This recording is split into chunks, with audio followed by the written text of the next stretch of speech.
This has been like no other year anybody would ever believe. And this pandemic has been a toll on life.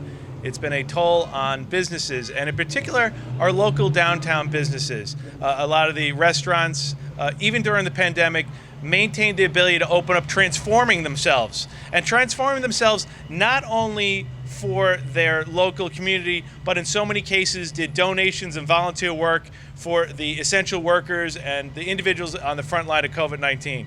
But they need a helping hand. Though we're in phase 4, any local business owner will tell you there are still restrictions and they need to survive. We're happy to announce the initiation of our Operation Downtown, where it will allow local businesses the opportunity to file paperwork with the town clerk's office to temporarily shut down portions of the road.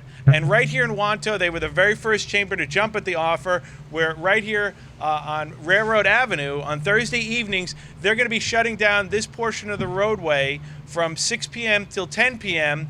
To allow the opportunity for outside dining and properly distanced social distancing.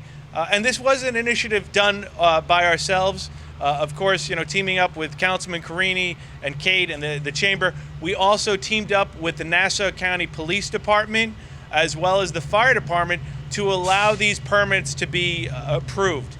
There are restrictions and there are guidelines that have to be adhered to, and the local businesses have made that commitment. And we hope that this is the first phase of Operation Downtown.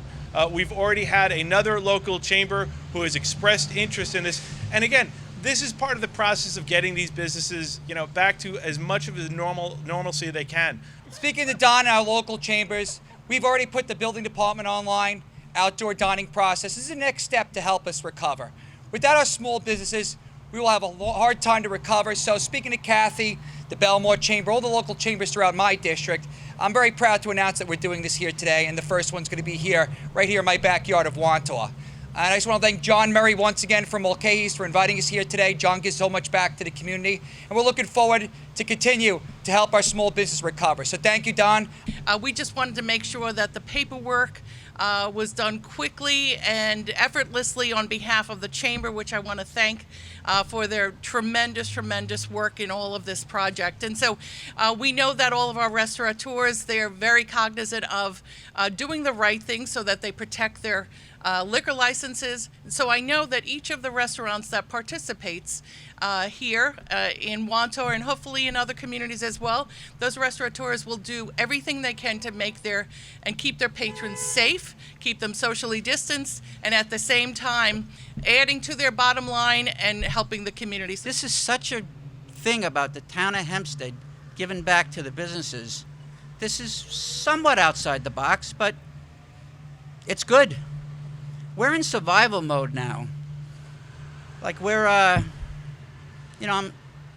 joke, I tell people what my overhead here is, and I'm selling hamburgers, So it's a little distant what we need to survive. But we might be in this mode for 90 days, 120 days. So the predictions are in my industry, I guess on Long Island, maybe nationwide, 50% won't make it back. So I want to thank the town of Hempstead, everybody involved in this, and like I tell them, I'll never let you down. These business owners realize if they don't do it right, they face, a potential of punishment. And I applaud John. I appreciate all the business owners that when you do it right and you're safe and you follow the guidelines, we can succeed. Wearing the masks, adhering to the rules, it can be done. And Kate hit it on the head. You know what? Government should just get out of the way. And the benefit is anybody who comes to this on a Thursday night, they just don't end up here. Look, I got here 5 minutes early. You know what I did? I took a walk down to the sports store to take a look at getting some equipment for my kids. And you know what? I'm already thinking I better stop over to the bike shop and look for a new bike for my daughter. It's her birthday around the corner. And that's how businesses survive. When you come to one, you recognize the others. So again, I want to applaud my colleagues. I want to applaud the chamber. I want to thank, John and every business here, because working together, being smart, we can be safe, and we can succeed and help our small businesses stay and survive. And that's got to be a focus, a combination that every government's got to be working on in the tri-state area.